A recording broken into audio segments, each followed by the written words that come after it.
Graça e paz, meu irmão, gratidão damos a Deus pela oportunidade deste novo dia, né?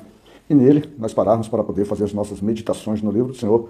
São 3 horas e 40 minutos da manhã e a gente vai aqui com muita alegria buscando o Senhor direcionamento para trazer essa mensagem, esse devocional. E dentro da nossa lógica, né, de trabalho diário, hoje, dia 5 de fevereiro de 2025, nós vamos dar uma avançada no livro de 1 Crônicas, capítulo 21. E no nosso versículo de trabalho, que é o 8, está escrito: Então disse Davi a Deus: Gravemente pequei em fazer tal coisa, porém agora, ser servido, tirar a iniquidade de teu servo, porque procedi muito loucamente. Nós temos aqui um cenário que Davi resolve contar o povo, numerar o povo de Deus, E essa numeração do povo de Deus, ela trouxe conflito à vida de Davi. Por que trouxe conflito de Davi?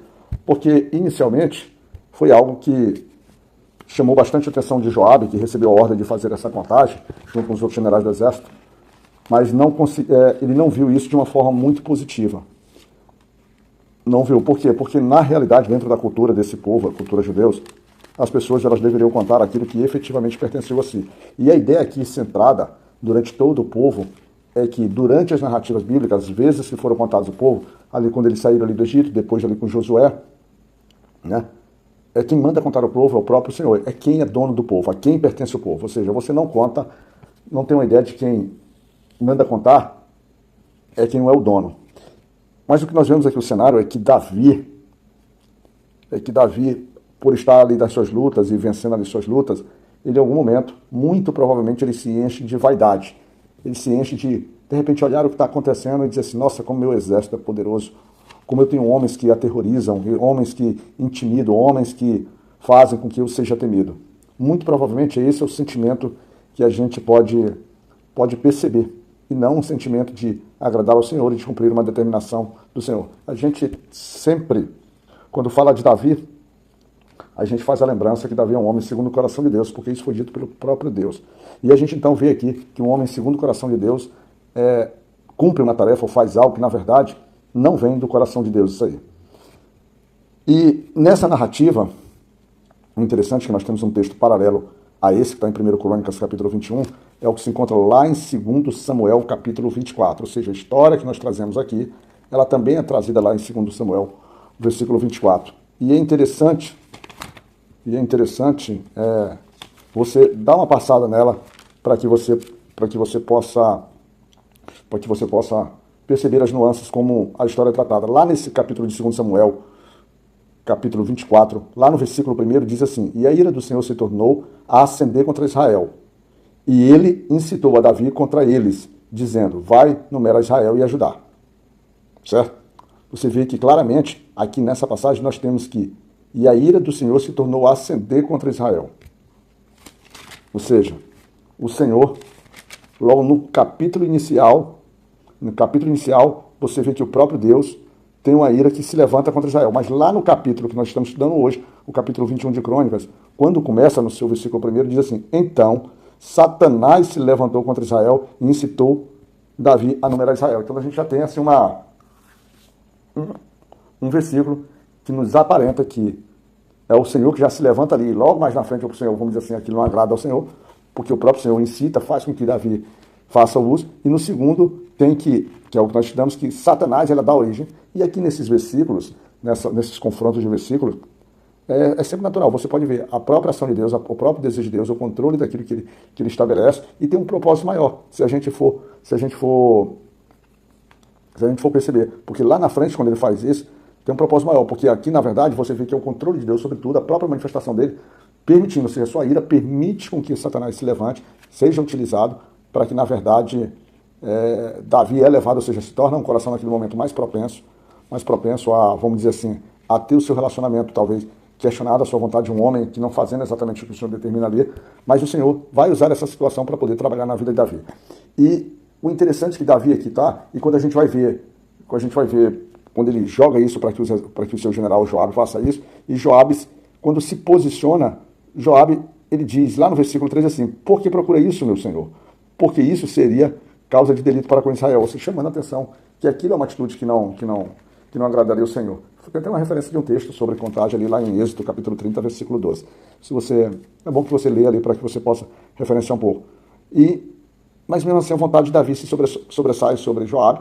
Ele fala isso, mas dentro do coração de Davi aquilo se torna abominável. Ele vê aquela situação como abominável e durante toda a contagem ele deixa de contar os levitas e também a tribo de Benjamim. E ainda assim ele apresenta ali mais de 1.100.000 homens de Israel e também ele pega mais 470.000 homens de Judá. Ou seja, nós temos mais de 1.580.000, 1.570.000, quase 1.600.000 pessoas, mostrando que Davi realmente tem um exército. E durante o processo, interessante, a gente vai ver que Davi no versículo 8, se depara com a sua realidade, porque isso parece mal ao Senhor. E ele diz assim: então disse Davi a Deus, gravemente pequei em fazer tal coisa, porém agora se retira a iniquidade do teu servo. Então é o primeiro momento, é o nosso, que nós estamos trabalhando, é o primeiro momento em que ele se depara com a sua fragilidade. E aí aparece, e tudo que a gente faz, tem aquele conceito que a gente pode se arrepender, como você viu o arrependimento de Davi aqui, mas existem as consequências. E nas consequências vem um profeta de Gade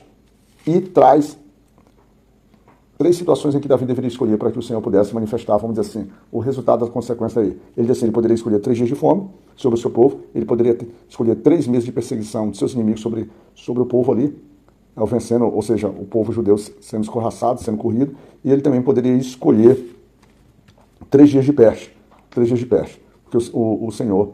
E Davi, o interessante nesse processo dessa escolha, Davi vai e responde da seguinte forma: então disse Davi a Gade, estou em grande angústia, caia eu, pois nas mãos do Senhor, porque são muitíssimas as suas misericórdias, mas que eu não caia nas mãos dos homens. Então, Davi, ele, mais uma vez, mostrando como o coração dele é sempre inclinado, e principalmente confiando na misericórdia do Senhor, já que nós temos versículos, principalmente em Salmos, que diz que as misericórdias do Senhor, elas são perpétuas, elas duram de geração em geração, ou seja, nós temos que o choro pode durar uma noite inteira, mas a alegria vem amanhã. Ou seja, nós temos diversos versículos bíblicos, diversos momentos em que mostrando, mesmo que o Senhor esteja irado contra o seu povo, esteja chateado contra o pecado que recorrentemente eles praticam, mas ele está sempre pronto e apto e disponível para lançar a sua misericórdia. Então Davi escolhe os 3 dias de peste, e nesses 3 dias de peste o Senhor manda um anjo, e esse anjo mata 70.000 homens e mulheres, 70.000 pessoas daquele povo. Interessante, né? Para você ver como o juízo de Deus não fica de graça os nossos pecados. E dando sentido àquilo que Davi, a sua escolha pela justiça, né, principalmente confiando na misericórdia de Deus, a gente vê que lá no versículo 15 é dito assim: e o Senhor mandou um anjo a Jerusalém para destruir, e ao destruí-la o Senhor o viu e se arrependeu daquele mal, e disse ao anjo destruidor: basta, agora retira a tua mão. E o anjo do Senhor estava junto à ira de Ornã, o Jebuseu. Que maravilha, né?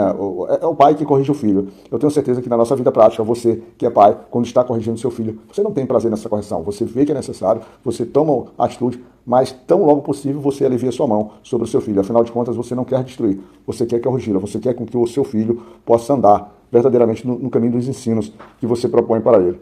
E isso, então, é uma confirmação, por exemplo, isso é algo bom para o coração de Davi, que junto com os anciões daquele povo, eles estavam ali cobertos com pano de sacos, né, oferecendo ali, se humilhando ali diante do Senhor, né, diante do Senhor. E no versículo 17, Davi diz o seguinte: disse Davi a Deus: não sou eu que disse que se contasse o povo, eu mesmo sou o que pequei, fiz muito mal.